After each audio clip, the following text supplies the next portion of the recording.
They say the strip never sleeps, but that's a lie. It dreams, fever dreams of greed, lust, and light, and somewhere under those neon arteries, the monsters hum in their cages. My name's Ethan Harlan. They used to call me Ghost when I still wore a trident on my sleeve. Now the only thing I haunt is my own conscience. When ATSA called, I didn't even ask how they found me. You don't get invitations to places like the Nexus Containment facility, you get summoned. The elevator dropped for 5 minutes straight. No numbers on the panel, just the slow mechanical heartbeat of descent. I could still feel the bass from the casino above us, muffled EDM, laughter, slot machines vomiting coins. It was almost funny. Somewhere up there, tourists were drinking margaritas on a fake pirate ship, and down here, we were guarding the real nightmares. The walls shifted from chrome to black alloy as we descended. Radiation warning signs. Cryo-containment symbols. Names of sectors burned off by fire or acid. I thought I saw claw marks on one of the panels. The agent beside me, uniform too clean to have seen combat, caught me looking. Old incident, he said. We've reinforced since then. Sure, I thought. Everyone says that before something eats the power grid. When the doors opened, the smell hit first. Metal and bleach, wrapped around a faint sweetness, like perfume trying to cover rot. The air was cold enough to bite. Rows of glass doors, each with a glowing sigil stamped across the center, A class, B class, C class. I'd read the files. C class meant manageable. A class meant, don't open unless God tells you to. Dr. Cassandra Voss was waiting. Leather jacket, mirrored shades, silver cross at her throat, the kind of presence that filled the hallway. The soldiers called her Iron Queen behind her back, but the name fit too well to be an insult. Dr. Harlan, she said, voice smooth as gun oil. You're late. I took the scenic route, I said, tugging at the lanyard that felt like a leash. She didn't smile. We're already 20 hours behind schedule. Thorn's agitation level is rising. Thorn. The thing that used to be a god of the desert, according to the ancient Navajo glyphs. Half fae, half fossilized hate. They said it could whisper to sandstorms, make corpses bloom into cacti. I seen the footage from Arizona, a single scream echoing across 4 cameras before static took the rest. They called it the Devourer because tree didn't cover it anymore. We passed through 6 biometric locks before reaching the observation deck. A wall of bulletproof glass separated us from the chamber, a white cube scarred with claw lines, air thick with drifting spores that glowed like dust motes under UV light. At the center, bound by carbon chains, was a shape that didn't belong in geometry textbooks. Twisted roots, sinew, and something vaguely human stretched in the bark. The mask, bone white, sculpted like a skull, tilted toward me as if it could smell my fear. Subject Thorn, designation C4A, said the tech over the intercom. Heart rate stable. Vocal resonance active. Stable, my ass. The thing was breathing like it was dreaming of eating us. Iron Queen folded her arms. He hasn't spoken to anyone since the Nevada breach. You're our last option. Because I'm expendable. Because you're broken enough to understand him. She walked out, leaving me with my own reflection in the glass, and Thorn's shadow moving behind it. I hit the comm switch. Thorn. Name's Ethan Harlan. Psych evaluation. You hear me? The reply crawled through the speakers like wind dragging across gravel. Another human, with a death wish. Its voice wasn't a sound, it was a vibration in the gut, the kind that shakes memories loose. The lights flickered once, twice. My breath fogged against the glass. You killed 43 people last time someone opened this door, I said. That's not a conversation starter. The bug shifted. The mask smiled, or cracked in something like a smile. 44. One still screams in my roots. My hand tightened on the small of my back where the pistol rested under my lab coat. I'm not here for games. I'm here for your heart. That got its attention. The vines went still. For a second the entire chamber froze, even the air seemed to stop breathing. Who told you of that? Thorn hissed. I dropped a bait, a miniature Harley motorcycle, chrome polished to mirror shine. My wife's model. She used to ride with me before the thing in Arizona tore her apart. I placed it on the tray slot and pushed it into the chamber. Trade. You give me what I want, you get this piece of the world you never saw. Thorn bent forward, roots creaking. The mask tilted until it was inches from the glass. Sentiment, it murmured. The sweetest rot. The chamber lights dimmed. A tremor ran through the floor, low, distant, like thunder under concrete. Tell me where your heart is, Thorn. The creature's chest split along invisible seams. Inside, instead of flesh, there was sand swirling in a spiral, glowing red. My heart, it whispered, beats where no sun dares fall, the canyon that drinks the dead. Grand Canyon, I said under my breath. But Thorn wasn't finished. The lights cut out entirely. Emergency red filled the hall.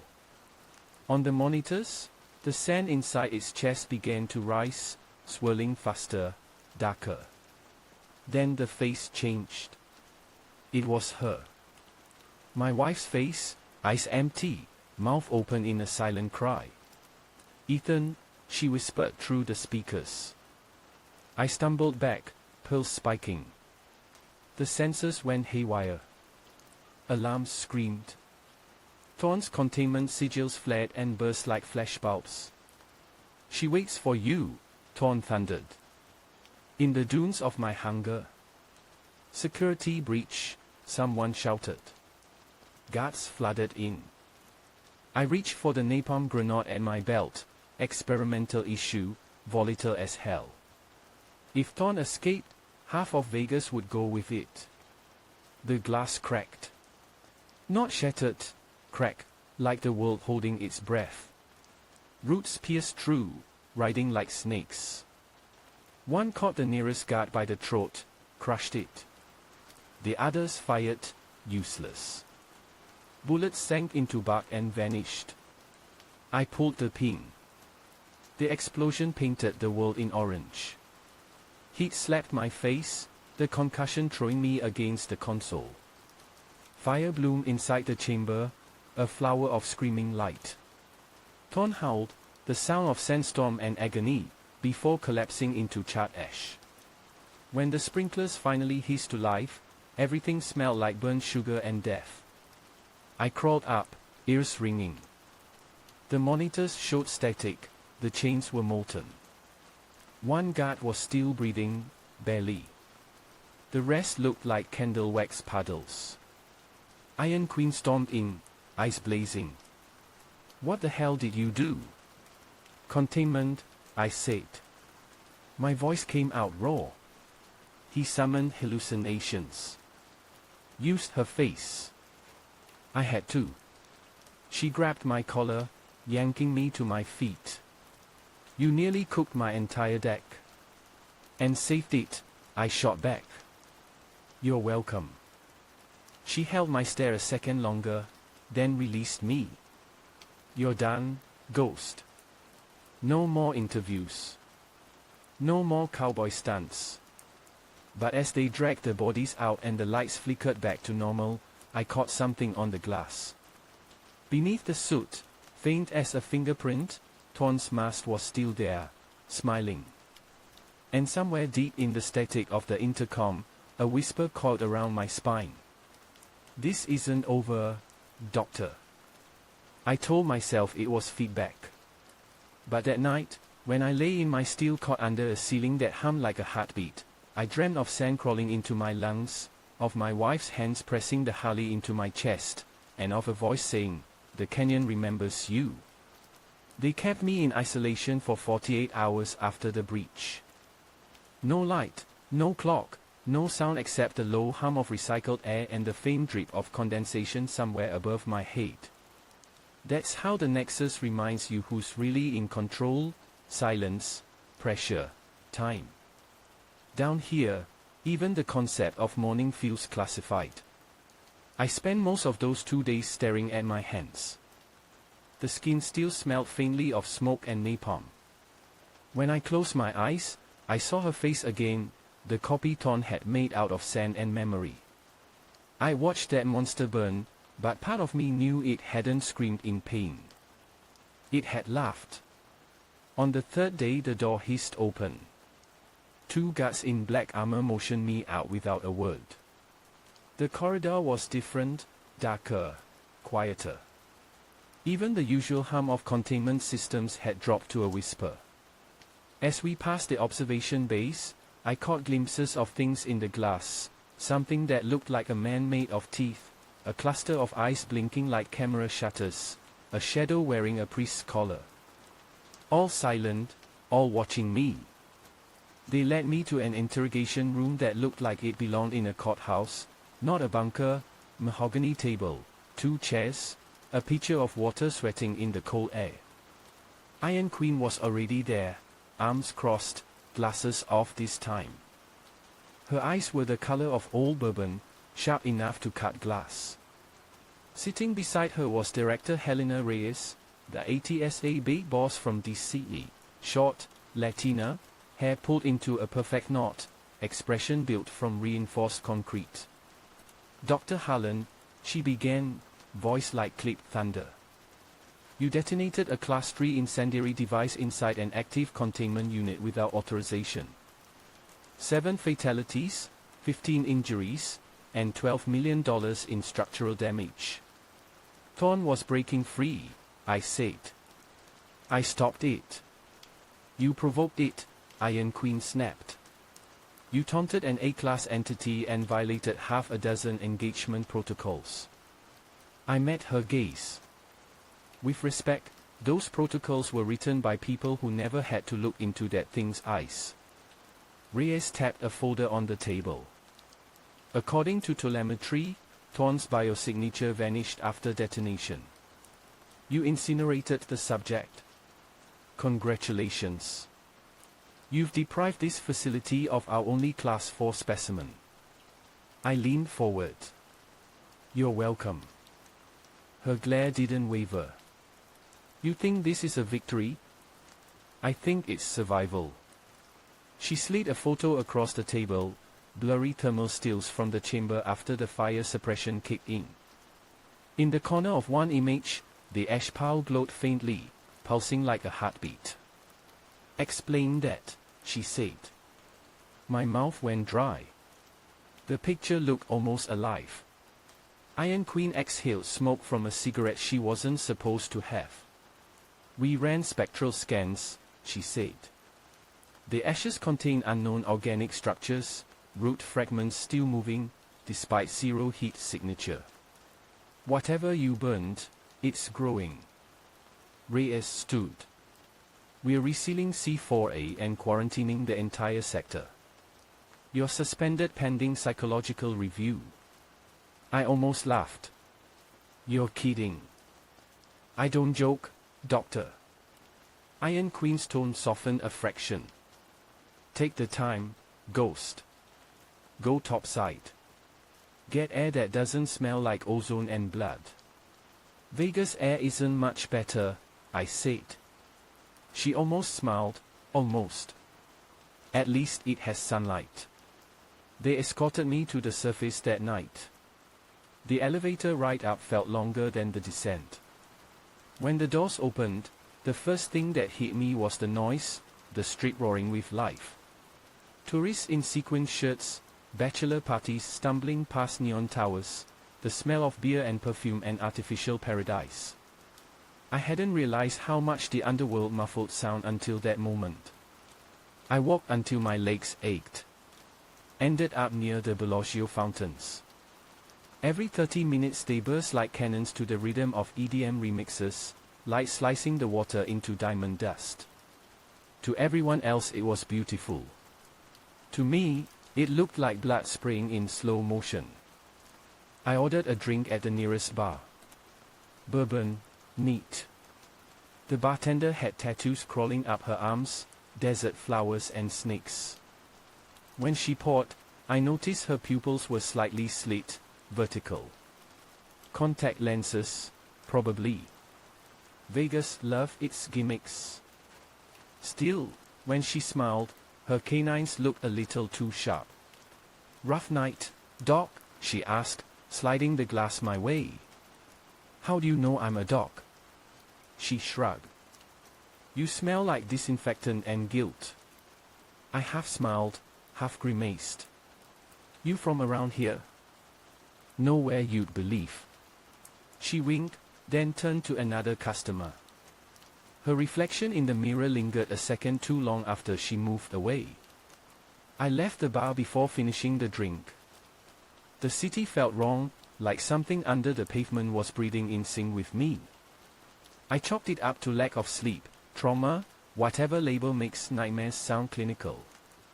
But when I reached my motel and flicked on the lights, I saw it. A single grain of sand on the pillow. Red. I froze. Then brushed it away, told myself it was nothing. Vegas was a desert, sand got everywhere. Still, I slept with the gun under my pillow. The next morning a call came through the secure line embedded in my wristband. Only one person had access to that channel. "Ghost," Iron Queen's voice rasped through static. "Get back down here. Now." I was halfway out the door before she finished the sentence. Sector C was sealed when I arrived. The usual hum of containment turbines was gone, replaced by the low groan of machinery straining under heat. The air smelled like rust and old earth. "Status?" I asked. The tech at the control panel looked pale. "You should see this." He brought up the live feed from C4A. The chamber was dark except for faint luminescence, like veins under skin. The ash pile had turned into something else, a lattice of black vines crawling up the walls, pulsing, forming symbols that looked disturbingly human. Reyes stood behind the glass, face unreadable. "Your monster's learning anatomy." Iron Queen holstered her weapon. "It's rebuilding itself. Using the minerals from the concrete, the moisture from the air." I stared. The vines were shaping something, a torso, an arm, a face half-formed and expressionless. "It's mimicking the last thing it saw," I whispered. Iron Queen frowned. "You?" I nodded. "Me." The vines twitched, and the intercom crackled. A voice slid through the speakers, distorted but unmistakable. "Doctor, you brought the sun to me. Now I bring the sand to you." Every monitor erupted into static. The lights cut out again. Emergency klaxons screamed. Thorn's new body slammed against the reinforced wall, fissures spiderwebbing across the glass. "Seal it," I yelled. The blast doors dropped, locking the chamber in total darkness. The last thing I saw was my own face staring back at me from inside the vines. Hours later, we sat in the command room surrounded by flickering monitors. Engineers swarmed like ants, trying to reboot the system. Reyes was on 3 phones at once. Iron Queen leaned against the console, head bowed, cigarette trembling slightly between her fingers. "This place is a coffin," I said quietly. She looked at me. "And you're the ghost rattling the chains." Thorn wasn't supposed to survive fire. Neither were we. The room fell silent except for the buzz of damaged circuits. Somewhere deep below, I could still hear the faint thud of something hitting metal, steady, patient, like a heartbeat made of sand. I took the burned Harley model from my pocket. Half melted, wheel fused to the frame. My wife's initials were still etched under the seat. "I think he's trying to tell me something," I said. Iron Queen raised an eyebrow. "Like what?" I turned the toy in my hand.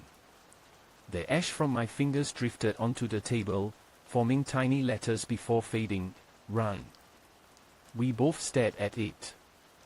Reyes re-entered, barking orders to shut down the lower levels. But even as she spoke, the lights flickered again. The facility trembled. Somewhere in the ventilation system, I swear I heard sand flowing, like a storm trapped inside the walls. That's when I realized Thorn hadn't escaped his cage. He'd extended it, grown roots through every duct, every corridor, every wire. The Nexus wasn't holding the monster anymore. It was the monster.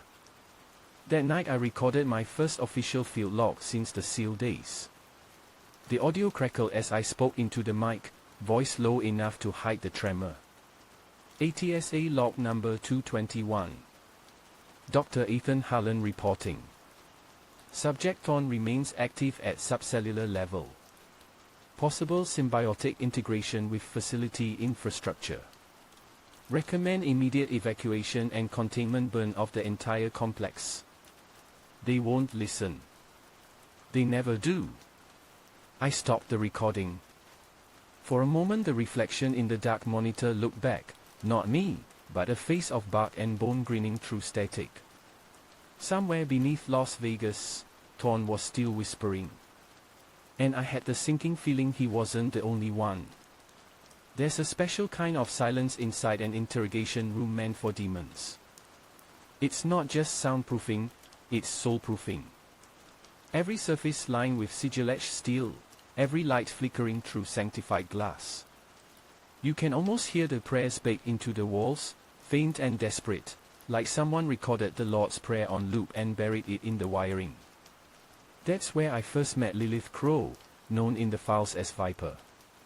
They brought her in wearing a torn orange jumpsuit, wrists cuffed with runes that shimmered like molten silver. Even chained, she moved like the room belonged to her. Skin pale under the ultraviolet light, pupils rimmed with glowing crimson. If Thorn was the raw hunger of nature, Viper was appetite made flesh. Iron Queen briefed me outside the door. "She's not like Thorn. She doesn't roar," she whispers. "Don't look her in the eyes. Don't touch her skin. And whatever you do, don't let her smile."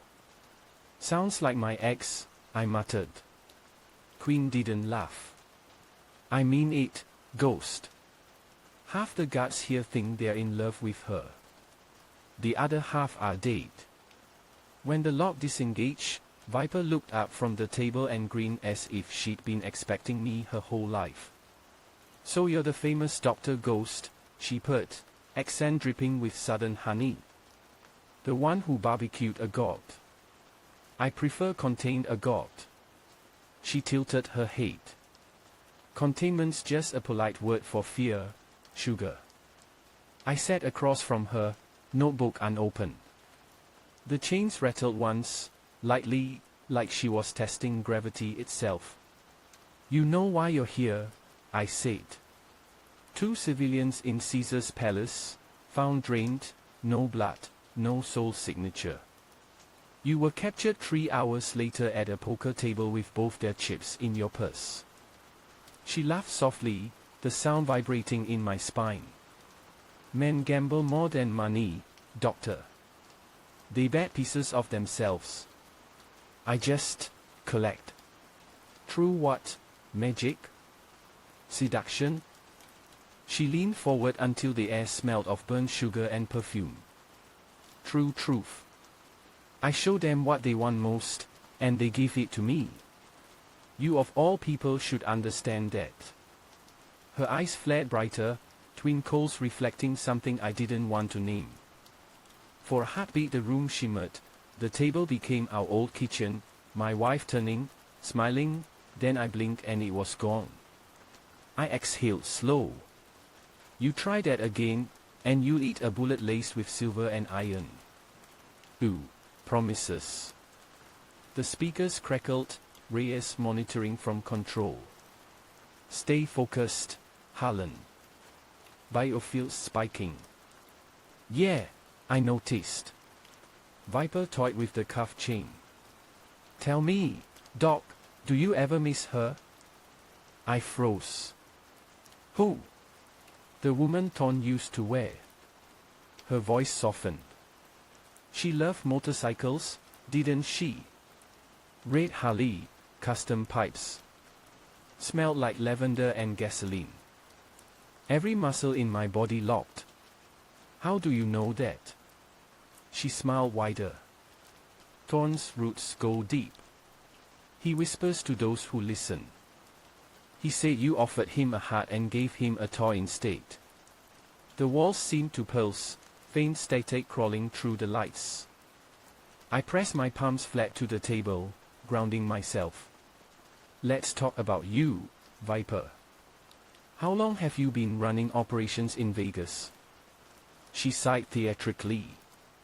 Since the 40s. This town was founded on sin. I just gave it better marketing. The door opened behind the mirrored glass. Iron Queen stepped in, rifle slung low. Enough games. Viper's eyes flicked to her. Oh, Cassandra Voss. The Iron Queen herself. How's dear Victor these days? Still limping from when you left him bleeding in a bathtub back in 27? Queen froze. You don't say that name. Oh, but he says yours, every night. Before I could react, the lights surged, bursting white. The runes on Viper's cuffs flared, then snapped. Containment breach, shouted the intercom. Queen raised her rifle. Down. But Viper didn't attack. She simply blew a kiss. A wisp of crimson smoke left her lips, gliding across the table like a living ribbon. It hit the observation glass, slid through the cracks, and vanished into the control booth. Seconds later, a scream echoed through the speaker feed, one of the guards choking, voice warped with ecstasy and terror. Then silence. Queen fired. The bullets tore holes through the illusion, because that's all it was. Viper was still sitting there, smiling. Now, she said. You upset the children. Her chains resolidified, glowing hotter than before. The runes pulsed like heartbeat monitors. Reyes's voice returned over comms, tight with anger. She's testing boundaries. Increase dampeners to maximum. Harlan, end the session. I stood, gathering my notes. We're done. Are we? Viper's smile didn't fade. Because while you two were flirting, my little bird already flew. Later, in the security wing, we saw the fallout. One of the medbay cells had gone dark, thermal signatures all over the place. Inside lay Victor Razor's slate, half-mummified vampire junkie, scheduled for transfer to a cryopod. Only now his restraints were empty. The log feed showed him lying still for hours, then suddenly jerking upright, eyes glowing like molten gold. He whispered a phrase, something in ancient Egyptian script, then tore out his own IVs and bit through the nurse's throat. The footage glitched. When it returned, Razor was gone. 3 bodies littered the room, drained to dust. Iron Queen slammed a fist on the console. She woke him up. Reyes cursed under her breath. How? No physical contact. Doesn't need contact, I said quietly. She sensed her will through breath. That kiss wasn't for us, it was a message. A tech pulled out the air filtration logs. There it was, a faint spike of pheromonal particles, spreading through ventilation from interrogation 3 straight to the med wing. She just infected the system, I said. Her voice writes air. Queen glared. Then we shut the air off. Reyes nodded. Purge the ducts, seal every wing. But it was already too late. The alarms howled 20 minutes later. Medwing C collapsed into chaos, staff tearing at their own faces, laughing, crying, whispering her name like a prayer. Razor stormed through the smoke, veins glowing, jaw unhinged.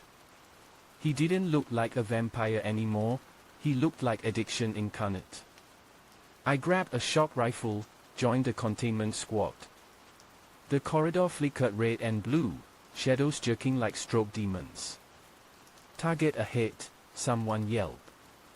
Razor lunged from the mist, eyes wild, mouth dripping black tar. She's coming, he croaked. The first volley hit him, non-lethal. Didn't matter. He moved through it, arms bending wrong, body snapping bones like matchsticks to keep going. Iron Queen's AK roared. 3 bursts. Skull exploded into ash and blood. The body twitched, then stilled. Silence. Smoke curling from the barrel. Containment complete, said a voice over the intercom. Control. Viper's voice. Every monitor flicked on. Her face filled the screens, crimson eyes glowing like twin suns. Did you think chains could hold me, babies? She whispered. I own this city. The dealers, the dreamers, the dead. 20% of your staff breathe my air. And soon, so will you. Then static. Reyes ordered full lockdown. But I could see the panic in her eyes. One succubus, one whisper, and she turned a fortress into a house of cards. As we dragged Razor's corpse to incineration, I noticed something carved into his chest, letters cut deep, almost beautiful. E+L= forever. That night, back in my quarters, the power flickered again. The vents whispered faintly, almost like breathing. I sat with the pistol on my knee, staring at the dark. My wristband blinked, new message. Untraceable source. Next time, don't hold your breath, ghost. V. I looked up at the vent. A wisp of crimson mist slipped through the grate, curling like a hand reaching for my throat. I didn't move. I just whispered back. See you in hell. The mist laughed, soft, feminine, and vanished into the dark. The morning after Razor's escape didn't feel like morning at all. The clock still ticked, the lights still glowed, but time inside Nexus stopped meaning anything. Everyone moved slower, quieter, like the air itself had turned heavy with someone else's breath. ATSA called it pheromonal contamination. I called it what it really was, haunting. Viper wasn't roaming the halls in flesh anymore, she was inside the system. Her voice drifted through vents, intercoms, even the hum of the refrigeration units. You couldn't point a gun at a whisper, but it could crawl straight into your head. Iron Queen gathered what was left of us, less than half the staff. Her eyes looked sunken, jaw clenched tight enough to crack teeth. Effective immediately, she said, no one moves alone. No one sleeps near vents. Masks on at all times. If anyone hums, sings, or talks in their sleep, shoot first, confirm later. Nobody argued. Chief Marcus came, bare to his friends, stood by the door, massive arms crossed, chewing gum like it was his only defense against the world. The guy used to be all jokes and high fives. Now he just watched everyone with the same wary look soldiers get before friendly fire. When the meeting ended, He clapped my shoulder. You alright, Ghost? Define alright. Still breathing. That's 90% of the job down here. He smiled, but it didn't reach his eyes. We spent the next 12 hours sweeping the ventilation corridors, narrow tunnels of dust and duct tape that stretched like veins through the entire underground. I led the psychological profiling unit, checking for early signs of Viper's influence, dilation, rhythmic breathing, fixation on red light. Every third tech failed the test. Reyes ordered sedation and quarantine. By hour 15, the air smelled like ozone and perfume. Something's wrong, I said. Iron Queen nodded. She's close. We rounded a corner near the main coolant shaft, and stopped. A maintenance worker stood there, motionless, eyes rolled white. A single red tear slid down his cheek. Freeze! Bear shouted. The man smiled, lips trembling. She loves you, Marcus. Then he stepped off the ledge, 40 feet straight down into the turbine pit. The scream lasted half a second before the blades turned it to mist. Back in control, the tension was radioactive. Reyes barked orders to seal the east wing, but every camera feed showed something new, faces pressed against glass, employees singing in unison with no sound, lips moving like underwater fish. She's spreading true resonance, I said. It's not just air anymore. It's sound. Every voice she's touched becomes a transmitter. Reyes slammed her fist on the console. Cut comms across the grid. No radio, no speakers, no announcements. Queen hesitated. That'll blind the entire facility. Better blind than damned, Reyes said. Hours later, silence swallowed the Nexus. No alarms, no chatter. Just the metallic groan of an overworked bunker under a city that never slept. I sat in my office, writing field notes the old-fashioned way, pen, paper, no electronics. My handwriting shook. Every time I blinked, I saw flashes of her, red eyes, the shape of lips whispering behind my skull. Then the door hissed open. Bear stepped inside, uniform stained with coolant. We got another incident, he said, voice low. Level C, storage bay. I grabbed my sidearm. What happened? He hesitated. You want to see it? Storage bay C looked like a war zone. Crates overturned, blood streaks across the floor. The containment pods for Thorn's ashes had been moved, manually. Who did this? I asked. Bear shrugged. Footage shows nothing. Cameras went black 5 minutes before we got here. I crouched by one of the broken pods. The sand inside shimmered faintly, like it was alive again. This wasn't her style, I muttered. Too deliberate. Bear knelt beside me. His breath smelled faintly sweet. You okay, Kane? He blinked, slow. Yeah. Why wouldn't I be? I glanced at his neck. A faint red mark pulsed just under the skin, like a lipstick print that moved with his heartbeat. My gut went cold. Marcus, I said carefully, when was the last time you took off your mask? He smiled. Didn't need it. She told me I was immune. I raised the pistol. She lied. His hand shot out faster than human. The gun flew across the room, clattering into the dark. Bear's screen widened, eyes bleeding red from the corners. She said you try this, Ghost. She said you always destroy what you love. I backed away slowly. Fight it, Kane. You're stronger than this. He laughed, a sound halfway between a sob and a growl. You ever try fighting honey, Doc? You don't fight it. you drown. Then he charged. The first blow cracked a rib. The second sent me sprawling into a crate. He moved like a machine, every hit fueled by something beyond rage. I grabbed a metal rod and swung, connected with his jaw. Didn't slow him down. We crashed into the control panel, sparks raining around us. He grabbed my throat, lifted me off the ground.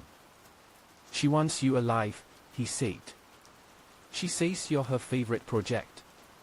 I managed to pull the emergency lever with one hand. The containment foam jets burst from the ceiling, coating everything in freezing white sludge. Bear howled, stumbled back as the polymer hardened around him. I dropped to the floor, coughing. He was still moving inside the foam, fists pounding weakly. Through the cracks I saw his eyes fade from red to brown. Ghost, he rasped.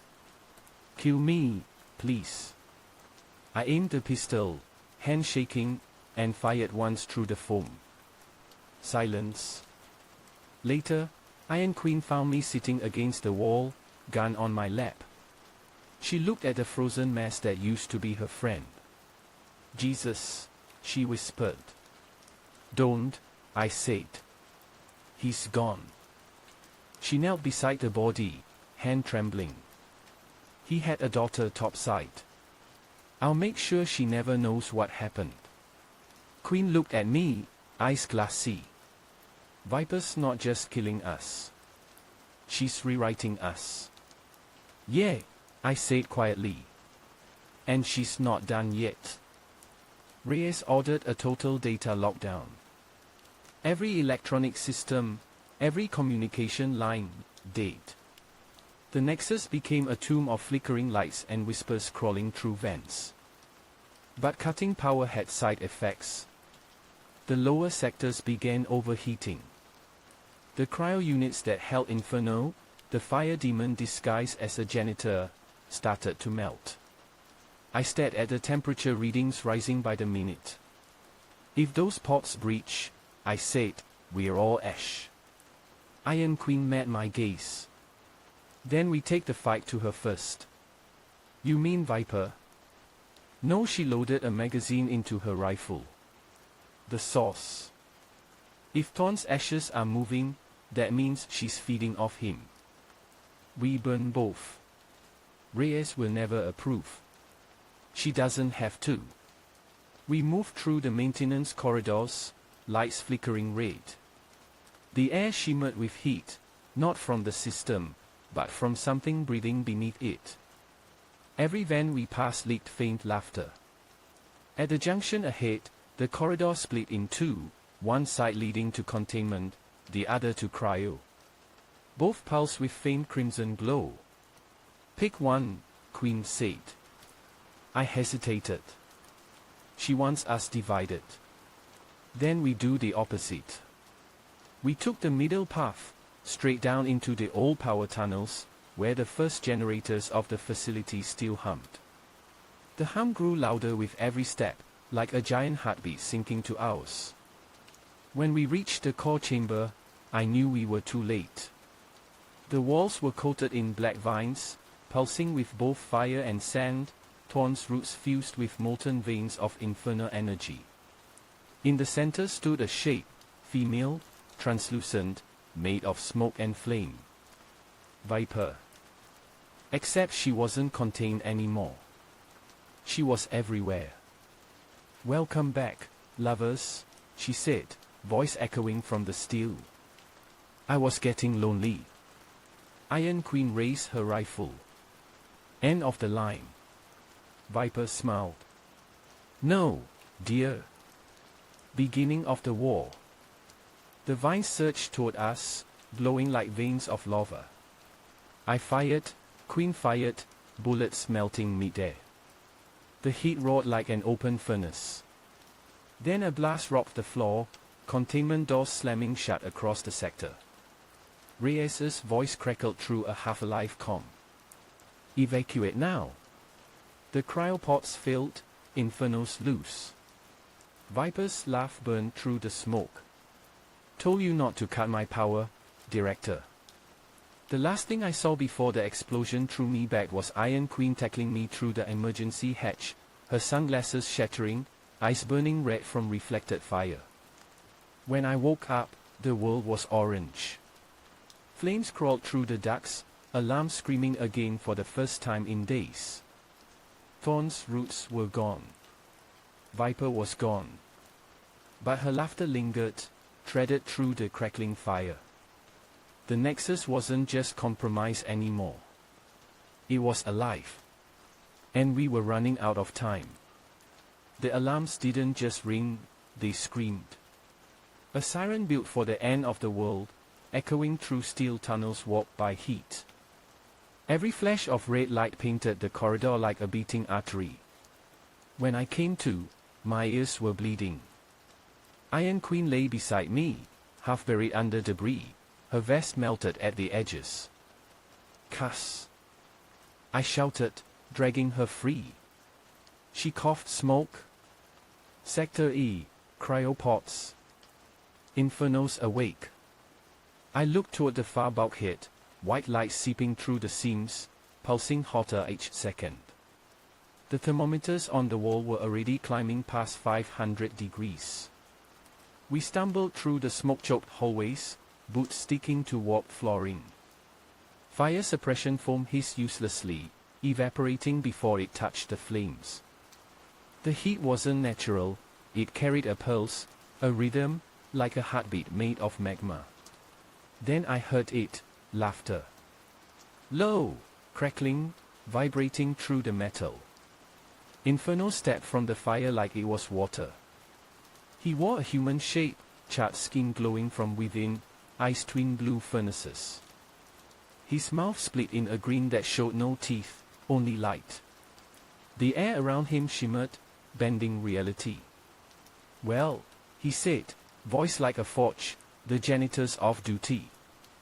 I aimed the pistol. "Back in your cage, flame boy." He raised a finger, the barrel softened, melted into slag before I could blink. Iron Queen lifted her rifle, fired a burst, bullets turned to steam midair. Inferno tilted his head. "You're amusing. I should keep you for decoration." Queen pulled a second trigger, the underbarrel grenade. The explosion tore the ceiling open, dumping tons of concrete. The blast wave hurled all of us backward. When the smoke cleared, Inferno was gone. Only a trail of scorched footprints remained, leading deeper toward the server vault. "The data core," Queen gasped. "If he breaches that, he'll burn every ATSA record in the country," I finished. "Including Viper's restraints." We ran. The server vault sat at the heart of Nexus, an obsidian cube surrounded by coolant lines and humming generators. It was supposed to survive a nuclear strike. Emphasis on supposed to. When we arrived, half the wall was already liquefied.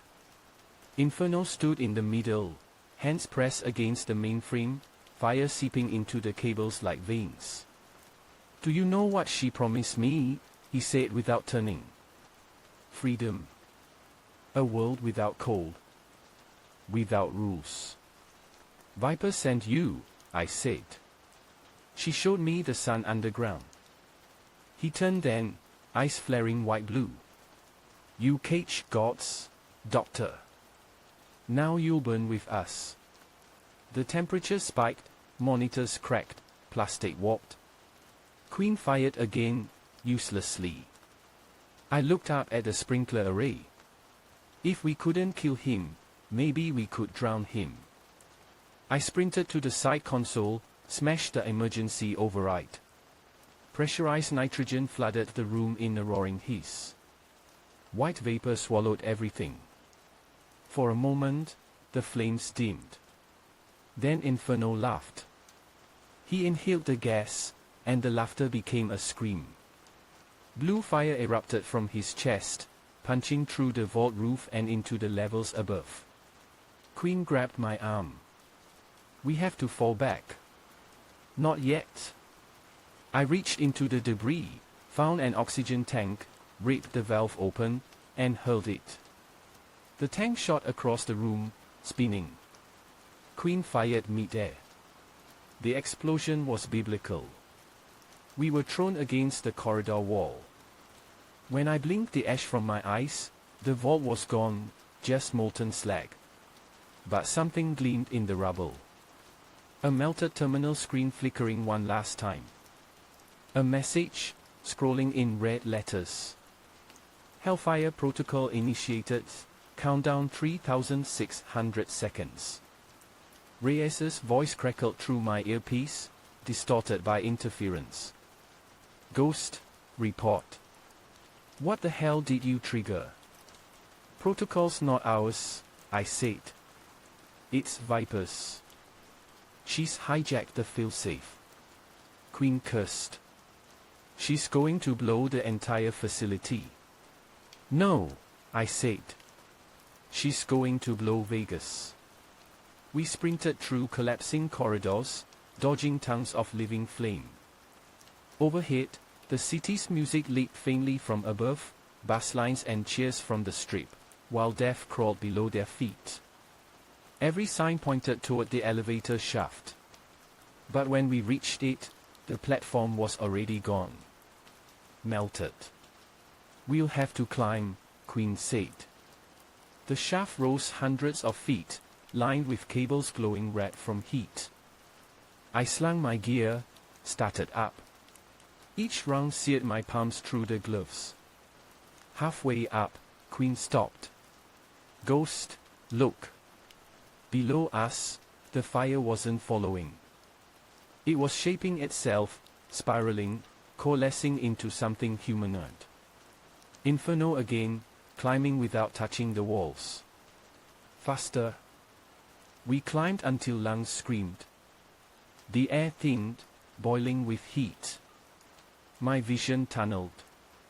At 70 meters, the emergency hatch shimmered above us like salvation. Queen reached it first, forced it open. Light spilled down, coal white from the upper deck. She grabbed my hand, yanking me through. Then Inferno's clawed hand caught my ankle. The pain was indescribable, like every nerve turning to molten wire. I kicked, screaming. Queen emptied her rifle into the flames. He let go. We rolled onto the platform, slamming the hatch shut. The metal glowed but held, barely. Queen collapsed beside me, panting. How long till detonation? I checked the cracked wristband display. 42 minutes. She stared at me. We can't reach the surface in time. No, I said, looking toward the security control hub, but maybe we can redirect it. The hub was chaos, half the staff dead or possessed, screens looping static intercut with Viper's smile. The words "Welcome to the show" flashed between frames. Reyes stood in the middle, pistol drawn, hair singed, face streaked with soot. Tell me you have good news. Bad kind, I said. The mini-nuke is live. Hellfire Protocol counts down from 1 hour. It's wired to the geothermal core under the strip. Reyes stared. If that goes, Vegas becomes glass. Exactly why she's doing it, Queen said. She wants to free everything under here. Turn the city into her kingdom. Reyes turned to me. Can you stop it? Not stop, I said, but maybe reroute. The blast conduit runs through Hoover Dam's emergency grid. If we vent it there, you flood the canyon instead of vaporizing Vegas, she finished. Collateral, everyone down here. Yeah, I said. Including us. Queen nodded once. Do it. Reyes hesitated only a second, then holstered her gun. You've got 30 minutes. After that, I pull everyone topside. Assuming anyone's left, I muttered. We work fast. Queen covered the doors while I dove into the wiring, sweat and blood dripping into the circuitry. The Hellfire interface pulsed like a living organ, Viper's face flickering between codes, lips mouthing words that crawled across the screen. "Ghost," she whispered through the static, "you could still join me. Think of it, neon above, fire below, the world finally honest." I typed faster. "Honesty doesn't need corpses. Doesn't it?" The console hissed, sparks flying. A shock ran up my arm, searing pain through my spine. The smell of burnt flesh filled the air. I gritted my teeth, kept typing. Queen fired a burst into the hallway, possessed guards closing in. "Make it quick."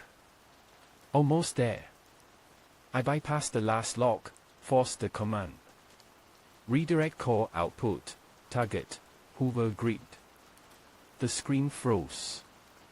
Then, slowly, a new line appeared. "Confirmation requires administrator code, L, Crow." My heart stopped. Viper's code. "Of course," I muttered. She wrote herself into the system. Queen shouted, "Then get her." I looked up. "What?" "She's the key, Ghost. Bring her here, dead or alive." The words barely registered before the room shook again. The door burst inward, Inferno, crawling through molten metal, flames dripping from his skin. Reyes screamed, emptying her gun. Bullets vaporized. He reached for her, then paused. From the flames, a figure stepped out, her. Viper, untouched, radiant, eyes like blood diamonds. "Playtime's over," she said. Inferno bowed his head. "My queen." She smiled. "Not yet." His queen first. Her gaze slid to me. "Come, Ghost. Let's end your therapy session." Time fractured. The alarms faded. All I heard was the heartbeat of the bomb beneath us and the rush of blood in my ears. I raised my gun. "You're not taking the city." She walked closer. "I already have." Her eyes glowed, and the world dissolved into light. I saw flashes, streets burning, tourists dancing as the sky turned red, Thorn's shadow rising from the canyon, the strip collapsing into sand and flame. Then I saw her, my wife, standing behind Viper, whispering, "She can bring me back." My hands trembled. The trigger felt like betrayal. Viper tilted her head.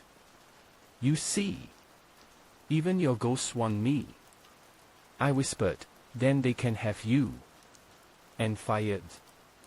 The bullet was silver-caught, blessed, and laced with Thorn's ashes I'd pocketed days ago. It hit her square in the chest. She staggered, eyes wide. The glow flickered. Then she smiled.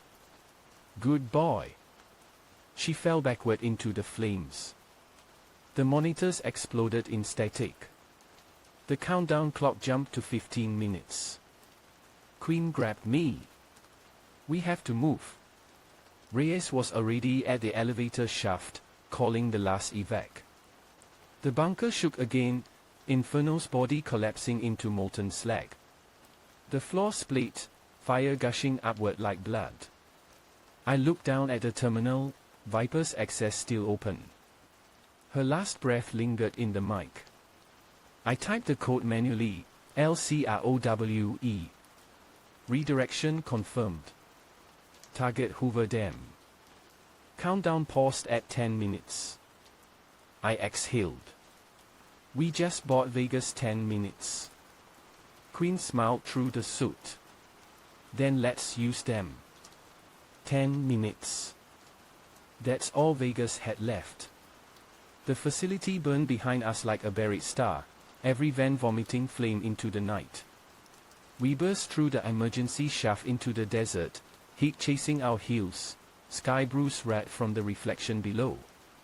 Iron Queen dragged me into the armored jeep. Go! Now! She shouted. Director Reyes was already on comms, her voice breaking through static. Convoy Bravo is en route to Hoover Dam.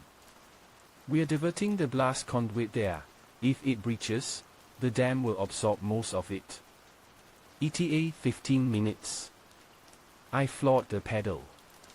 The desert blurred, dunes glowing orange under the firestorm spilling from the strip. In the rearview mirror, I saw the neon skyline, Bellagio, Caesars, Luxor, flickering like dying candles. Queen reloaded beside me, hands shaking. You really think that bomb will stop at the dam? No, I said. But at least it'll die trying. The highway ahead was chaos. Military convoys raced toward the canyon, black Hummers carrying containment pods still smoldering from Nexus. Every truck carried something worse than explosives, whatever hadn't died down there. We joined the tail end of the column. Soldiers waved us in, eyes wild with fear. The air tasted like iron and ozone. From the canyon ahead, the turbines of the Hoover Dam roared, not mechanical, but alive, like the dam itself was bracing for impact. Queen checked her rifle. If she's still alive, she'll come for you. She always does. Lightning flashed behind us, no thunder, just a pulse of energy. I looked back. A figure was walking through the fire. Lilith Viper Crow.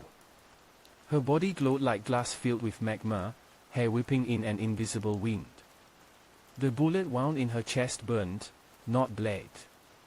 Each step left footprints of ember. The soldiers panicked.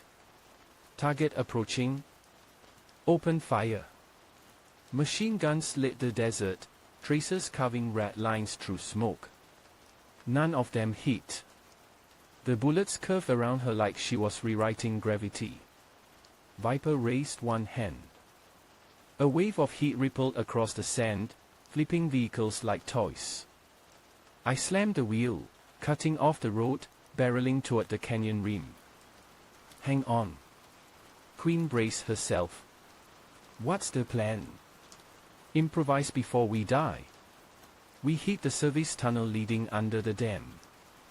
The convoy followed, engines echoing off the concrete walls. Ahead, the emergency chamber glowed from the redirected core energy, blue fire streaming through cables thicker than tree trunks.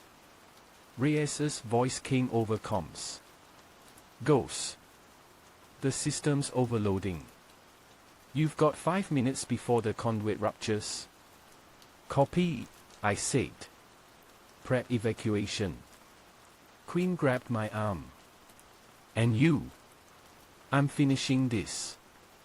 The chamber felt like the inside of a volcano. Every surface vibrated. At the center stood the control pylon, a pillar of glass filled with burning plasma. The Hellfire core. And standing before it, waiting, was Viper. Her smile was different now, tired, almost human. You came after all. Had to, I said. You've got my world on a timer. Your world? She laughed softly. I was born before your maps, darling. I watched your species build temples to greed above my prison. Now I'm simply returning the favor. You don't want freedom, I said. You want an audience. She stepped closer, flames reflecting off her eyes. You understand me too well, Ghost. That's why I chose you. Chose me. Thorn was chaos. Inferno was hunger. But you, she touched her chest where the bullet had struck, your purpose. Rage wrapped in guilt. I could make you perfect. I aimed the pistol. Perfection's overrated. Viper smiled. Then die imperfect. She moved faster than sight, a blur of red light slamming into me, the gun flying from my hand. I hit the floor hard, ribs screaming. She straddled me, hand on my throat, eyes glowing like twin suns. "Do you feel it?" she whispered. "The pulse beneath us? That's the cause heart. 10,000 souls burning to power your city of sin. I'm just setting them free." I clawed at her wrist, but her strength was monstrous. My vision narrowed.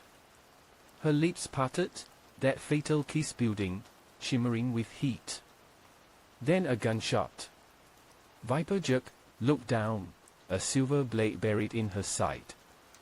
Iron Queen stood at the doorway, smoke rising from her rifle. "Get off him!" Viper hissed, voice doubling. "You again?" "Yeah," Queen said. "And this time, I'm not missing."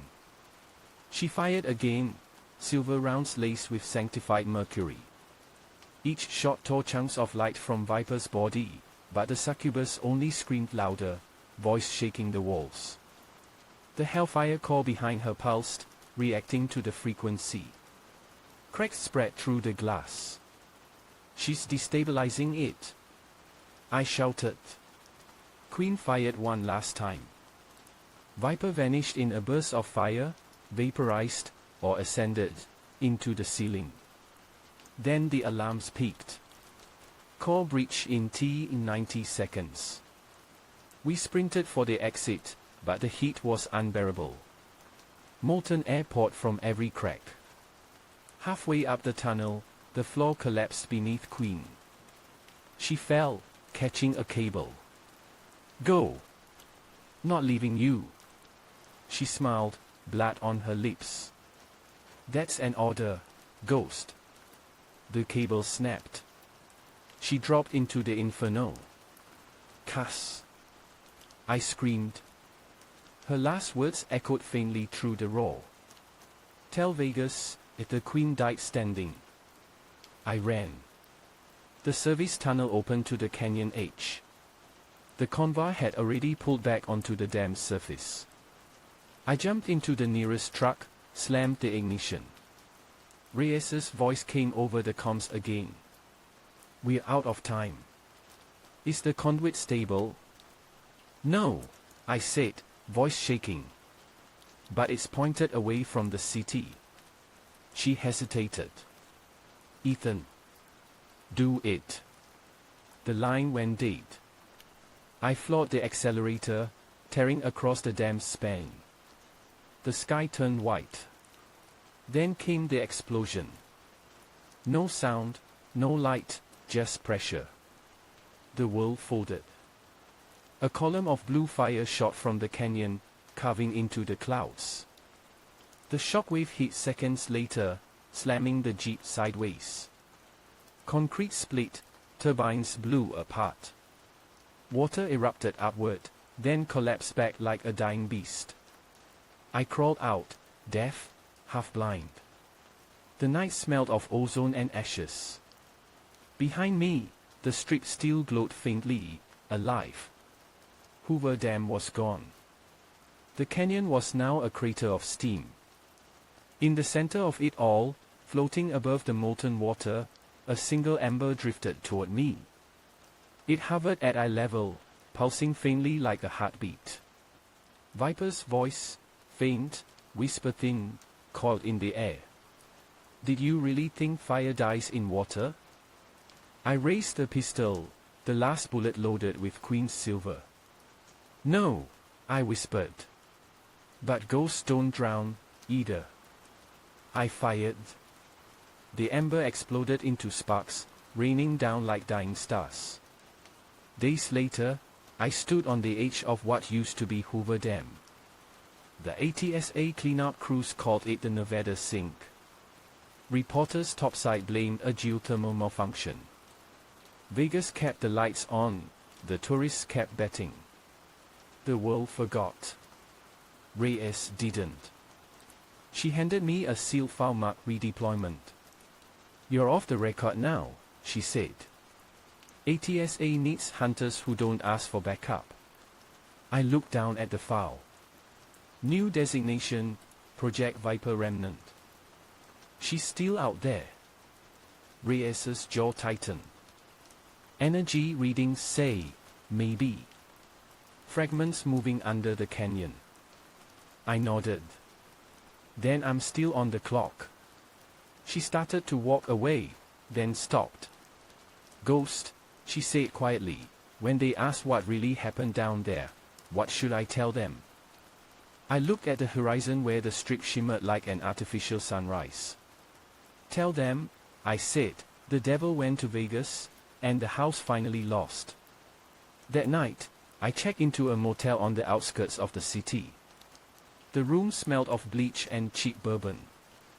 I dropped my gear, turned on the TV, static. In the static, for a heartbeat, a woman's silhouette flickered, red eyes, familiar smile. Then a whisper crawled through the speakers. Next round's on you, ghost. The screen went dark. I poured myself a drink, stared at my reflection in the black glass. Behind me, neon lights painted the window crimson. Vegas was still alive. For now. But somewhere in the desert, the sand was moving again.